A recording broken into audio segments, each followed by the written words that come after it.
What's going on, guys? Cesar here, and today I'm talking about which one do you think is better, Uncharted 4 or Rise of the Tomb Raider. So I played Uncharted 4 about 3 months ago and I've beaten it, and as for Rise of the Tomb Raider, I got it a little bit late. I actually got it 3 days ago and I still haven't finished it yet. I mean, I know Rise of the Tomb Raider was released last year, but I just got it 3 days ago. I got it extremely late, but I can't help but realize how similar these two games are. So yeah, long story short, both games provide different adventures, but they are extremely similar in their own way. And which one do you think is the best for you? Which one do you think is the best adventure that you could ever possibly get? I have completely finished Uncharted 4, so I can talk almost about everything in Uncharted 4. I don't really remember it very well. Like I said, I've beaten it 3 months ago. While Rise of the Tomb Raider, I just got it and I haven't even finished it yet. But yeah, those both games are too similar, and I've actually unlocked a lot of features in Rise of the Tomb Raider. So I'm pretty sure I can actually mention a lot of the features in it and compare it to freaking Uncharted 4. So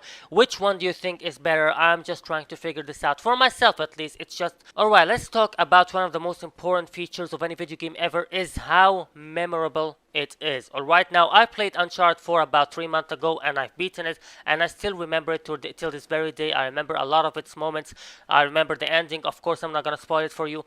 And yeah, so I can safely say that Uncharted 4 is an extremely memorable game because I have beaten it 3 months ago and I still remember it. I know that 3 months ago is not really that much, but still, it's something. I mean, I remember it very well. Now, I cannot speak for Rise of the Tomb Raider because, like I said, I just got it 3 days ago and I'm still playing it and I haven't finished it. But I've played the last Tomb Raider game, which was about 2 or 3 years ago, and I still remember it. So I'm pretty sure I will remember this one as well. I mean, but there is a point I wanted to say, and I know a lot of people are not gonna agree with me on it. But Uncharted is actually overrated a little bit. I mean, you can actually walk more than anything in this game. I mean, it's kind of a beautiful game. Its graphics are beautiful, but I did a lot of walking in this game more than really doing anything inside the game itself. I mean, I know the game has a lot of things to do, but the walking was just too long. On the other hand, Tomb Raider is way more open world with a lot of side things to do. For an example, you can hunt bears, which is one of the coolest things I like to do when I'm not in a mission. You can hunt animals, basically, like deer and stuff. You can actually go and explore a bunch of caves. You know, there are a lot of things to do besides collecting the shiny dots on the ground. As for the combat, I think that the combat in Uncharted 4 was better than the combat in Rise of the Tomb Raider. That's just a fact. So,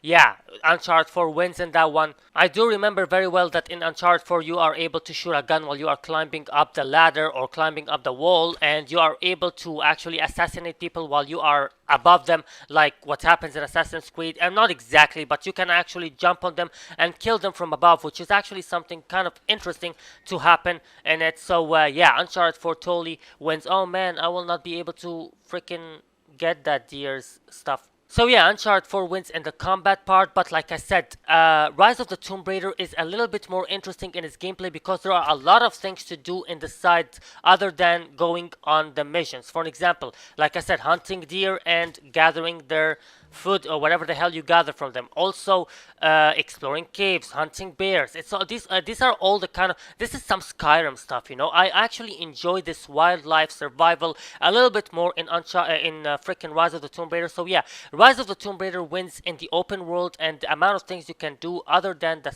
main missions, while Uncharted 4 seems to be focusing entirely on the missions that you are supposed to do and where you're supposed to go. So as Rise of the Tomb Raider is more open and has way more things to do than Uncharted 4, but that doesn't make it a better game in general, obviously. Now, I honestly like the stealth in Rise of the Tomb Raider more than the stealth in Uncharted 4, and I just felt like I would point that out. I won't be able to show you now, but the stealth in this game, Rise of the Tomb Raider, is actually kind of more interesting and more effective. And, you know, generally speaking, I like Lara Croft more than the character of Uncharted 4 in general. I just like this girl a little bit more. I think that her personality is kind of interesting, and I don't know, I just fucking love her. One more thing I would like to point out about Tomb Raider is that the guns actually feel kind of better than in Uncharted 4. I just like the guns a little bit more, and you know, I mean, while I'm shooting with them, I just felt like it's a little bit more interesting than shooting guns in Uncharted 4. I don't know if that makes sense, but that's just the way I feel it. Also, a huge advantage about Rise of the Tomb Raider above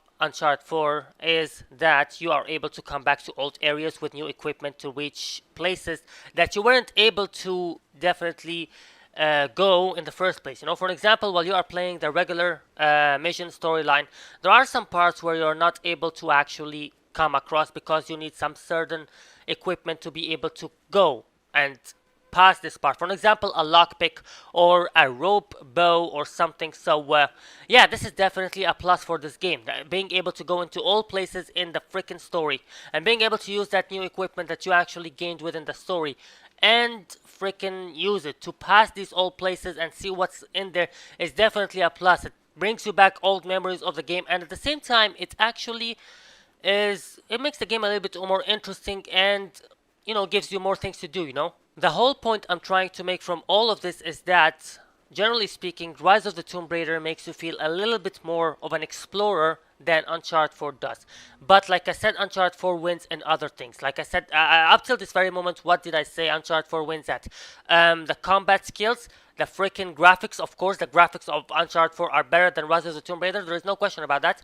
And as for the Rise of the Tomb Raider, the things it wins is that hunting animals, obviously, that's obviously a plus. And the wildlife survival and collecting the freaking, you know, poison and stuff. There is a bear next to me. I just heard a bear. There is a bear in this cave. I don't wanna mess with him right now. Okay, there was a deer that I just hunted. Where the hell is he? Where the hell is he? Didn't he die? Didn't he die? He just ran away? Okay. Also, like I said, Rise of the Tomb Raider makes you feel a little bit better as an explorer. You know, it makes me feel more explorer, and it makes me feel a little bit more free to do whatever I want and not just forced to do whatever the game wants me to do. Like, I mean, Uncharted 4 seems a little bit more like The Last of Us, where you are actually forced to go exactly where the story wants you. But in but in the Rise of the Tomb Raider, you are not forced to do that. You can actually go and explore as much as you want. You can even ignore the freaking storyline if you want to. It's up to you. I can't talk about the multiplayer for either games because I have not played the multiplayer at all. I know that sounds a little bit weird, but I'm not a multiplayer person at all. I have not touched the multiplayer of either Uncharted 4 or The Rise of the Tomb Raider, so I cannot speak for the multiplayer. In my opinion, actually, those kind of games, if you get these games for the multiplayer, that's kind of ridiculous. Why would you do that? I mean, there are a lot of games that are dedicated to multiplayer. Call of Duty, for example, League of Legends. Just, these games are meant for the single player and single player only. Don't waste these masterpieces in playing the freaking multiplayer. Actually, I was just kidding. I actually tried the multiplayer of Uncharted 4 and I gotta say that it was a little bit interesting. But like I said, it's just a waste. I mean, I played the multiplayer of Uncharted 4 just 1 or 2 matches. I was just giving it a shot. That's all. I was just curious on what the fuck it's about. But the story mode of Uncharted 4 was kind of average. You know, the jokes weren't funny at all. I remember that there were a lot of jokes that were made in the cutscenes and stuff of Uncharted 4, and none of them were funny. The only thing that was kind of interesting to me is that part where they actually gave you the opportunity to play Crash Bandicoot in PlayStation 1. That was a little bit interesting, actually. I kind of liked that. But there were a lot of stupid jokes that were said in the cutscenes and stuff, and they were all cringe-worthy. Seriously. The brother in Uncharted 4 just felt out of place and forced in, which kind of made me uncomfortable, and the story was actually kind of predictable. I actually predicted what's going to happen next, and when he is going to be betrayed and when he's not, and when will things go down and not. That's also something that is kind of weird. I mean, for example, in Rise of the Tomb Raider, I did not predict some things in it, like, spoiler alert, there was a part where she was betrayed by her own stepmother or something. I totally didn't see that coming. I totally 100% didn't see that at all. I was shocked. I was like, what the fuck, you bitch? You know, so I didn't expect that. But in Uncharted 4, there weren't moments like that. There weren't moments where like, what the hell just happened? No, it was kind of predictable. There was no surprises at all to me. So that's definitely a plus. There was a part in Tomb Raider, Rise of the Tomb Raider, that actually got me shocked because I wasn't expecting it at all. But Uncharted 4 didn't have those moments, and those little moments actually count to whether it is or not a good game. But generally speaking, there is one point I would like to say about Uncharted 4, or not just Uncharted 4, but the entire franchise of Uncharted that I always disliked and I always will, which is, no matter how beautiful the game is, no matter how amazing it is, or no matter how beautiful the graphics is, the game is always about lots and lots and lots of walking and looking around, and then mashing the triangle to open a fucking door. That's basically most of the parts of the game is. There are a lot of fightings in between, but basically Uncharted is basically always about that. Just you keep walking around looking for stuff and then finding out where the fucking door is and mashing the triangle to open it. That's kind of lame. I mean, I don't like that. I mean, I remember in Uncharted 3 there was a lot of these, and still in Uncharted 4 that still exists. I mean, like, come on, bring some new stuff, bring some new ideas for freaking riddles and stuff. That kind of works. I'm just messing with you, Uncharted 4 fans. All right, this is my real opinion about the situation. Rise of the Tomb Raider is actually kind of a boring game, an extremely boring game, while in the same time Uncharted 4 give you an amazing adventure that is extremely memorable. So yeah, totally Uncharted 4 wins. I'm just messing with you guys again. No, Rise of the Tomb Raider is an amazing game as well. Thanks for watching. See you guys later. Bye.